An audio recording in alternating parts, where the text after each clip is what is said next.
Winged Liberty head dimes, or Mercury dimes as they're called, were struck by the U.S. Mint from 1916 to 1945, containing 2.25 grams of silver.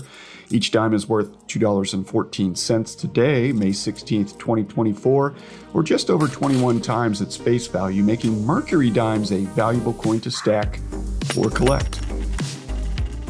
Hey, and welcome back to Florida Stacker on YouTube, a source for buying and holding physical gold and physical silver coins, bullion. We also discuss mining stocks, do analysis on market information, anything that impacts our favorite precious metals.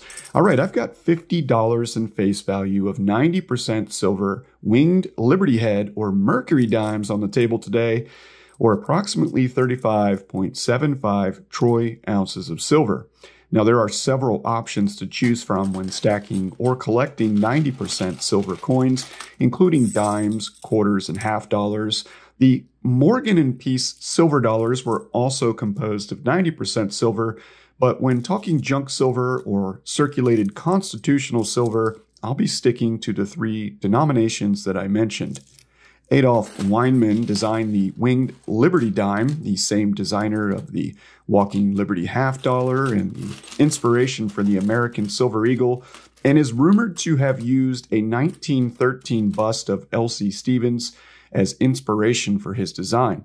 The design depicts Lady Liberty with a wreath of tight curls and a winged liberty cap on her head. All right, so the Mercury dime was first placed into circulation back on October 30th, 1916, on the exact date that the predecessor, the Barber dime, ceased its production.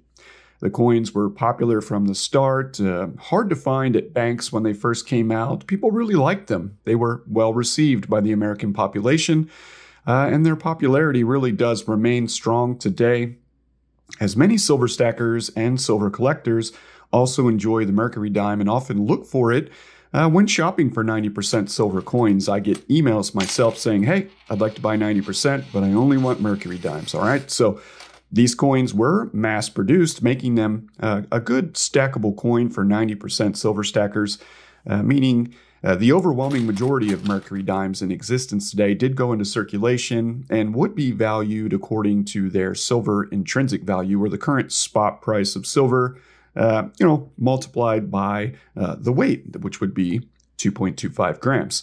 So I mentioned that they're worth about $2.14 today, which is incredible when you think about it. However, some key dates do exist that include the 1916 Denver version, which can see prices well above $1,000 for dimes in good condition and much higher for better condition. The 1921 Denver minted dimes, while not as rare as the 1916 Denvers, are also pretty valuable and can see prices much higher than your general circulated 90% silver dimes. All right, let's talk about mint marks real quick, okay? I'm more of a stacker than a collector, but it is important to look at mint marks when looking at your constitutional silver coins. 90% silver coins, and the Mercury dime is no exception, often came from several mints. In this case, we're talking about the Denver Mint, the San Francisco Mint, and the Philadelphia Mint. So the S and D marks found on Mercury dimes indicate origins from, you figured it out, the San Francisco Mint or the Denver Mint. And if you're looking at a Mercury dime and you can't find a mint mark, well, the lack of a mint mark altogether indicates that the coin was born in Philadelphia, Pennsylvania.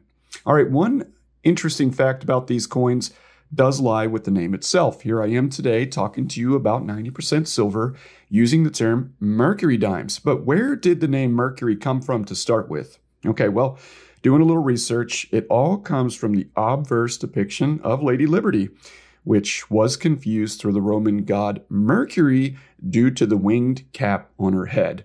All right, let's talk a little bit about the reverse of the dime, starting with the bundle of rods that appears to be an axe handle, okay?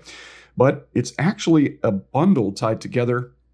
You can see rope at the top, rope in the middle, rope at the bottom, surrounded by a wreath with the head of an axe behind it. Now, the bundle was intended to show unity and strength, and the axe head itself, a representation that is, of authority. Now, regardless of the history that I know, which isn't much, but not everyone cares about history in great detail. If you need more information, just simply Google Winged Liberty Head dimes or Mercury dimes. You'll find all kinds of stuff out there.